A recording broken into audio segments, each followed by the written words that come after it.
Hey guys, HellsF1rst here, and today we're going to go over the April Q&A Part 3. Now there's a bunch of stuff in this one that I feel like we already knew the answers to, and some people just don't know how to read. So they put a bunch of this stuff up in here, and now I get to read it to you. There's a couple things that mean something, a couple things that don't really mean anything.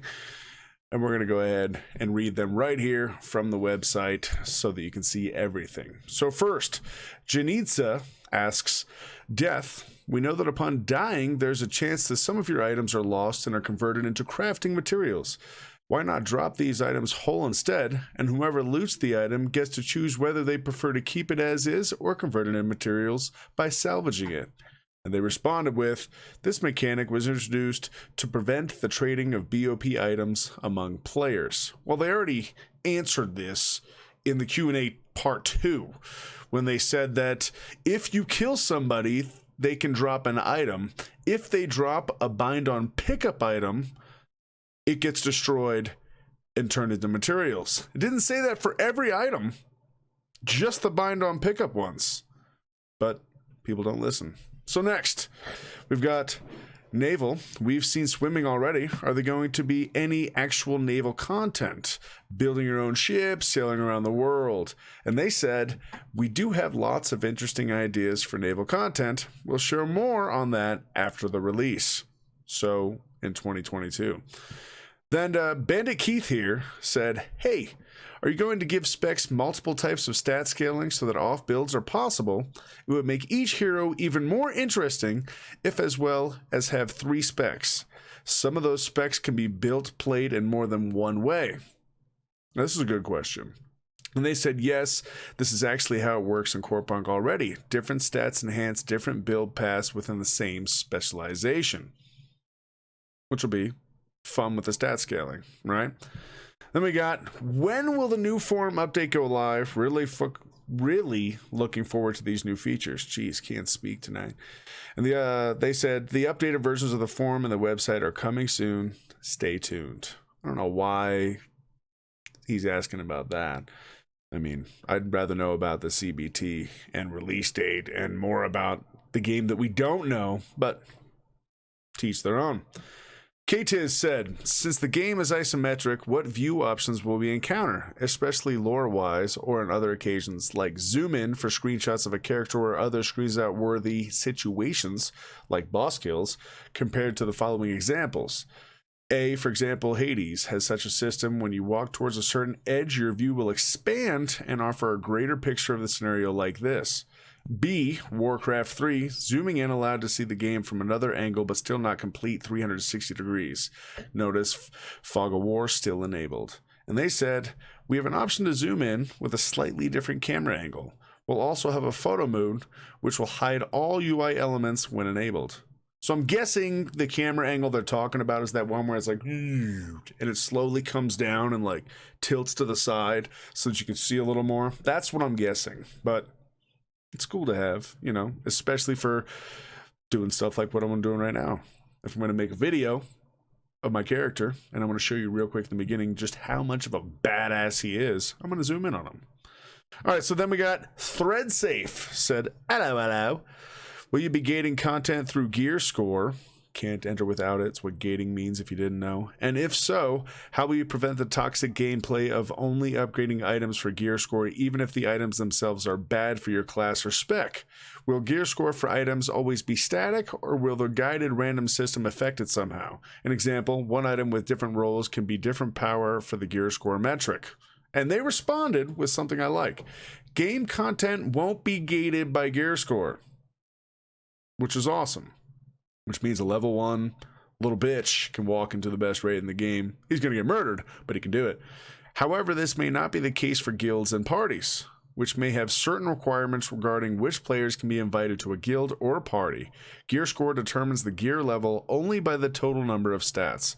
So I know personally, my guild, the Legions of Darkness, is going to have a gear score requirement that goes up weekly, because I feel like this is something you're going to need to have to make it so you don't have stragglers. You don't have those people that are just playing 2 hours a month hanging out there. You can keep an active guild. Same with a party. You're going to say, okay, you can't join this party unless your gear score is X. It's going to keep you from getting your ass kicked in the dungeon or in the outside world farm and whatever you're trying to do. So I like that. Then we got Leofa. I believe I'm pronouncing that right. If not, I apologize in advance. Now, this is a long one, so I'm probably going to trip over my tongue on this shit, but we're going to go. I'm sorry if any of these questions are already answered. Might have missed some of them. I have questions regarding the theory crafters and the features in the game that can help them. For example, we know which attributes increase certain aspect of skills by reading the descriptions, but we don't know by how much, at what levels, diminishing returns, hard soft caps, and at what point they start to show their effects, etc. That was the longest run-on sentence ever. Do similar bonuses attack? Which bonuses are additive and multiplicative? Basically, how much info will players have about how skill stats are scaled with each other is extremely important to any theory crafter. What can we expect in that regard? Will there be some kind of build editor that we can use? Think of it as a try mode in Heroes of the Storm, but on paper. Usually, community members do this kind of stuff that calculates how stats will look and how effective your skills will be when your character is equipped with certain items. The problem with community members doing this is it usually is buggy, not completely accurate, although still very helpful. Can we expect something similar to Warcraft logs? This allows us to inspect the combat in every detail, which helps the theory crafters on how effective their build is in actual fights. Not only helpful for theory crafters, but basically for all players who want to check back after a fight on how they could have been better. This is extremely useful too for players who want to progress and play their best. The last question is about UI. We'll be able to change the location of UI elements, even their color maybe. Buff tracking is also very important, especially for a character that have to keep up with them with uptimes as high as they can. Is there an option to change where they are shown and how they look? Thank you. The information available to you from the game will be enough for theory crafting. A talent calculator will be added later on. There will be built-in damage, heal, and aggro meters that will allow you to try out build variations. Now this is fucking cool, okay? Because in World of Warcraft, in EverQuest, in SWTOR, in Final Fantasy XIV, they all had this built-in, well, it wasn't built-in, it was add-ons that gave you damage, heal, aggro meters, the whole nine. And what, if you haven't seen these, what it means is, an aggro meter means, all right, you got a tank, right? And he's taunting, and he's got a bunch of the aggro. So that means the mob is pissed at him. But then you got this sniper over here that blows a hole in the back of his face. He's going to get mad. He's going to turn around and want to kill the sniper. In the aggro meter, you're going to see that now he's more angry at the sniper than he is at the tank. And the way that's going to happen is it's going to show all 4 members of the party, and you're going to see an aggro amount on all 4 of them, which is great. Same, the heal is going to show you who's healing the most. Damage is going to show you who's doing the most damage. It's really going to help out figuring out who's going to be better at doing what. And that's cool. As far as the theory crafting, they say the information will be available from the game. Okay, I'll take them at their word. And then they say, it's not currently possible to change the location of UI elements, but we will consider adding this feature. Our interface does, see, there we go, tripping over my mouth, does allow you to track buffs and debuffs. You will also be able to use various skins for UI elements. I don't know why anybody's asking to change the UI. Like, I understand, okay, you want to customize things, but at this moment, who cares? You're going to learn the AI anyway, and if you move it around, you're going to learn it that way, and as soon as you decide to change it from that, you're going to be pissed that you even moved it, because now you have to learn it again. Just leave it the way it is. I do in every game. There's no reason to move stuff around.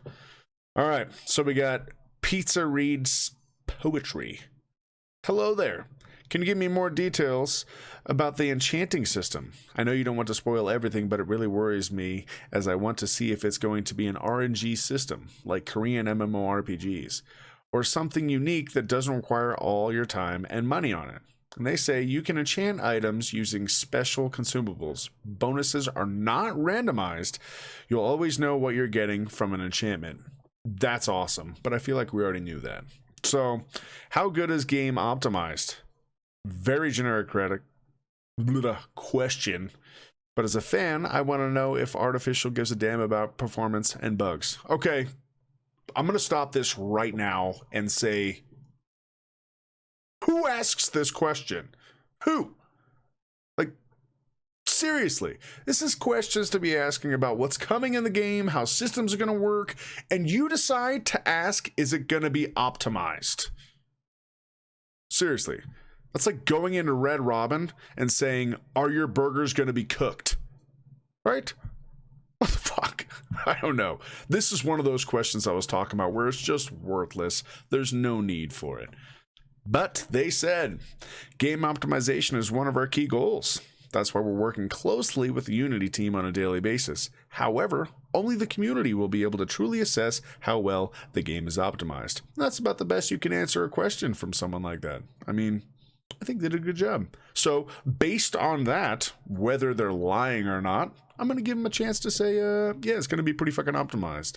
So next, will there be counters for each class? Example, Pyromancer can be Destroyer, but can easily, because his skills are made to counter him, like it happens to most MMORPGs and MOBAs. In this way, each hero has a specific role during PvP and knows who to hit and who to avoid. A healer should be weak to a player with stealth or stuns because have to always be careful not to be stunned. Otherwise, your team is dead. I know it's something that will happen anyway in the game, but you have to regulate it, or you have to given it, or have you given attention to it? It's all about the balance. And they say, the fundamentals of balance system are based on the rock, paper, scissors principle. Each build will have an advantage over certain builds while being weaker to others. This is kind of common sense in any game that involves PvP. But I'm glad they answered this guy because he seems a little bit confused on what questions to ask.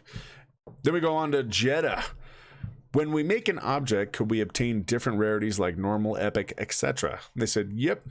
Items can be different quality. The quality depends on the particular item you're creating. Keep in mind that when crafting any item, there is a chance that it will be crafted of higher quality, which I really like that. That's Ultima Online-ish. That's EQ-ish. That's pretty much every game with crafting that did crafting right. You had the ability to make a much higher quality version of the item. All right. If I get a recipe in a raid or similar, can I sell it to another player? They said some basic can't speak tonight. I don't know what's going on. Some basic recipes will be tradable, but the best top tier recipes will always be bound to their owners. I put this in a video literally a month and a half ago that they had already answered. I don't think you should be allowed to ask questions in the Q&A if you haven't read through the other questions and answers. They've already answered this before the questions and answers. We knew this. We've all known this. Some of these people asking questions on this one. This is the worst by far out of all three of them, of people just asking redundant shit that you don't need to know. But it's my opinion. So we got Birdanominum. What happens to a party of 4 players when one player is criminal? How will the interactions of parties and karma system look like in general? Now this was interesting. A criminal can't be a member of a party. If someone in a party becomes criminal, he or she will be dropped from the party. Other party members assisting a criminal on a low-level player kill will also become criminals, and they will also be excluded from the party. Keep in mind that healing or buffing an aggressor is also considered an assist. This is some information we did not have. So being a criminal is really going to hurt you. It's really going to set you back a peg. But my question becomes, what if you have like 12 of you or 15 of you and none of you are in the party with each other, but you're running around with each other just because you want to go murder someone? Then does it really matter? And can you heal somebody who's not in your party? That'd be my question. You know, can you buff someone that's not in your party? If so, what's to stop mass gangs of criminals going around and murdering everything in their path? It's just, I don't know. It's flowing through my brain. The reason I think about this is because In Ultima Online, you can become a murderer, and it was one of the games that I'm closest resembling this karma system to. When you were a murderer, you couldn't go into any city, right? And you were killed on sight by any guards. But there was this one city, Buccaneer's Den was the name of it, and it was a murderer's city where nobody would go into because it was the only city in the game where a murderer could walk into. So you could access your bank, so you could use vendors. And that was your big, turn off to being a murderer. But murderers stuck together.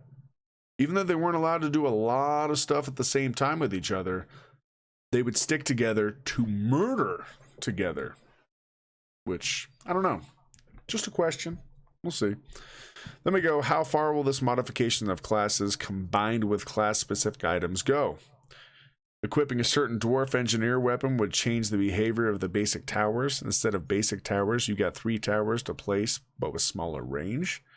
And then they said, some weapons can modify skills. Additionally, some weapons will also have unique specialization-specific skills. Something else we already knew. Then he asks, will there be visual cosmetics, changing fireball to an ice ball, or unique emotes?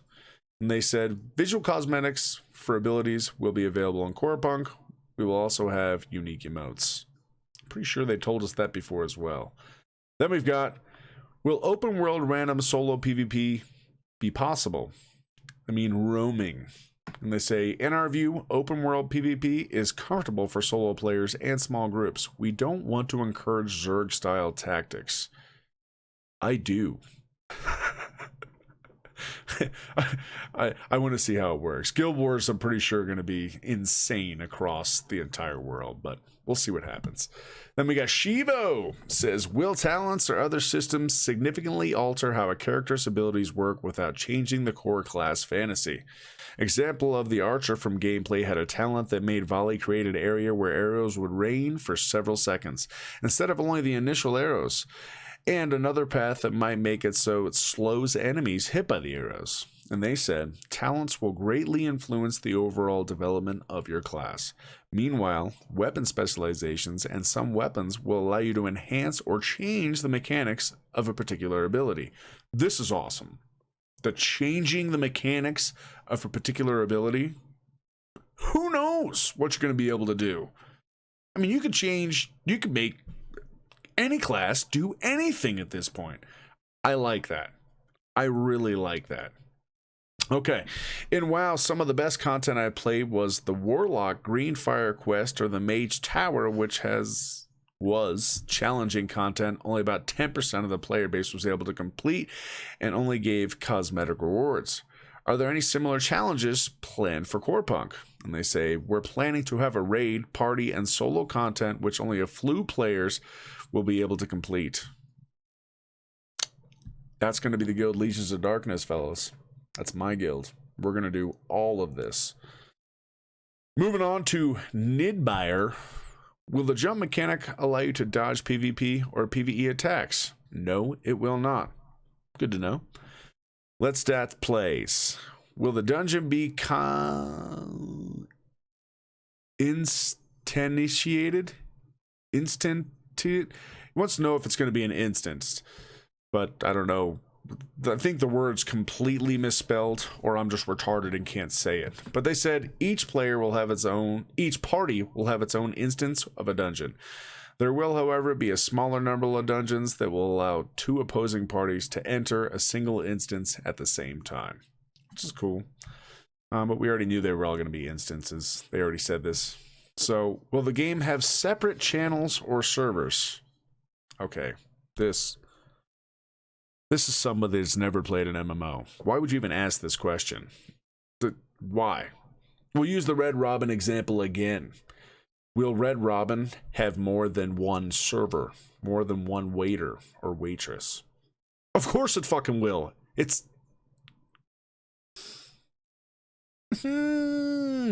All right.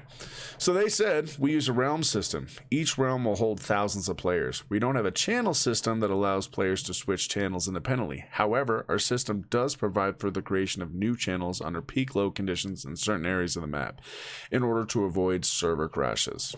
So, Dvalin, let's see what he has to ask. Hey, Artificial Core, thanks again for all the work you guys and girls do. Are there dedicated healers in the game? And they said, you'll be able to make a fully dedicated healer build, a half healer, half support build, a half healer, half damage dealer build, and so on. If you're focusing on building a dedicated healer, then the efficiency of your other capabilities will be significantly reduced. We give players the opportunity to choose how to build their characters. If someone wants to build a dedicated healer, they can certainly do so. We do not want to forcefully deprive such classes of flexibility and variability. Note that dedicated healers will be needed in order to complete challenging party and raid content. Now, yes, right? That's awesome. You're going to be able to make anything. Literally anything. Of course, to be a full-on healer, you're going to need to play like a cleric, and have it all into heals, or a blast medic. And then to be a tank, the defender, or the legionary, you're going to need to have that maxed for tankiness, which we're going to need for raids. But that means that anybody can do a ton of these different pieces of content however they want. I love that. Dvalin, great question. Then we've got, will there be a tank specialization that uses a two-handed weapon? And they said, yes, there will be, but it'll be added later. That means the class is coming. Two-hand weapon tank.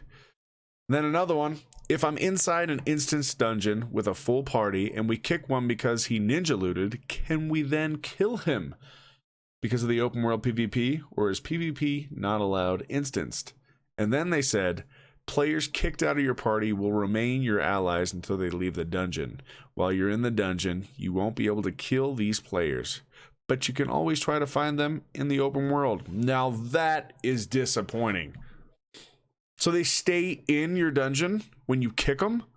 That's really disappointing. I mean, I wish you could just kill them. It'd be much better. All right, let's move on to the next. Dearvin. Hello. Observation. The daily quest routine in hack and slash MMOs makes all games boring after a while. Question. Have you planned a custom quest system for each class, like the weapon legendary quest for each class there is in WoW? Thanks for the answer. P.S. Congratulations for your art design. Very nice. That was nice of him. There will be quests for classes in Corepunk. These quests will be unlocked upon reaching the level cap. Okay. Then Ash Marie. Seeing the many classes, but some look restricted behind specific races. Any chance we could, say, be a dwarf with minigun, for example, in the future, maybe? And they responded with how we expected them to. You won't be able to choose a race for a particular specialization. In the future, we plan to add new heroes for existing races. For example, similarly to paladins and champions who are humans, we might add an orc or a dwarf with these 3 new specializations. So that's cool. Presumed Dead said, how do tanks hold threat while their taunt is down? Is there gear that increases threat generation? Yes, there will be items that affect threat generation. Taunt is not a key skill in determining whether your character can act as a tank. Taunt is a tool that can help you activate at critical moments. When someone from your party draws aggro, how good a tank you are will be determined by your build, gear, and level of skill in maintaining the required threat level. I like that. It's not just hit taunt and sit there. It is skill-based. Yes! Good job on that one. What kind of actives will we see on our artifacts? Are there more supporty utility focused? Example, Zanya's Redemption, etc. from League? Or will some be more offensive focused and become a part of the DPS rotation? The response. There will be various active skills on artifacts. We will have utility skills, skills that increase the survival rate, as well as skills that increase or deal damage. Loving it. Just absolutely love it. The artifacts are going to be amazing in this game. I can't wait for the beta to actually test them out, but I'm liking how they're spitting it. So then we got, is the sniper the only way to get wards in the game, or can other classes purchase wards? And they said what we already knew. Other characters can also use wards. These wards will be consumables, and mystics will be able to craft them. I swear they answered that 6 months ago. So then, Seafrost, are there separate levels for fishing and gathering, like RuneScape? And he said, yes, there are separate levels for fishing in each gathering profession. Now, I'm excited to see how that actually works. Marco Spato. Which languages will it be localized to? Is Brazilian Portuguese one of them? Say yes, please. Yes, Corepunk will be localized to Brazilian Portuguese at release. And then Diesis. Will crafting be required at endgame, or is in some games become useless? And they said, since crafting will enable you to get one of the top tier items in the game, we believe that crafting will be somewhat useful even in endgame. Okay, let's reread that. Read how they, look at this. To get one of the top tier items. The top tier items in the game. They didn't say top tier item possible. I said in the game. So you're literally going to be able to craft to get one of the best things possible, which makes me wonder, is it going to be like a first? Because they talk about how there'll be some of the best items in the game are going to be just for completing firsts, like first raid clear, first dungeon clear, first murder on server. Who knows? That might be cool if they have one like that, huh? You just walk out day one, level one, see someone next to you and murder them, and all of a sudden you get some badass legendary piece for being the first person to murder someone on your server. I'm going to try it, and I'm going to let you know whether it works or not. But excited that crafting can be used to make some of the best shit in the game. Onwards. Will you be supporting third-party add-ons, and if so, which language? And they said, no, we will not support third-party add-ons. Once again, something else that was already answered. And then, when you upgrade your turret as an engineer by auto-attacking, will the turret also look bigger upgraded with more weapons, like they did in TF2? They said, this is actually an interesting idea. We'll work on that. Thank you. And then CB Bliss down here, or C Bliss, said first. Why do people do that? I don't even know. But as you can see, I was less than excited about this questions and answers, but I thought you all should be able to hear it and see what I thought about it. I'm glad you guys hung out through the whole thing. And if you're liking these videos, help me out. Toss me a subscribe. I'm trying to hit that big number of 1,000. And I'd really appreciate it. And as always, I'm HellsF1rst. And until next time, ta-ta.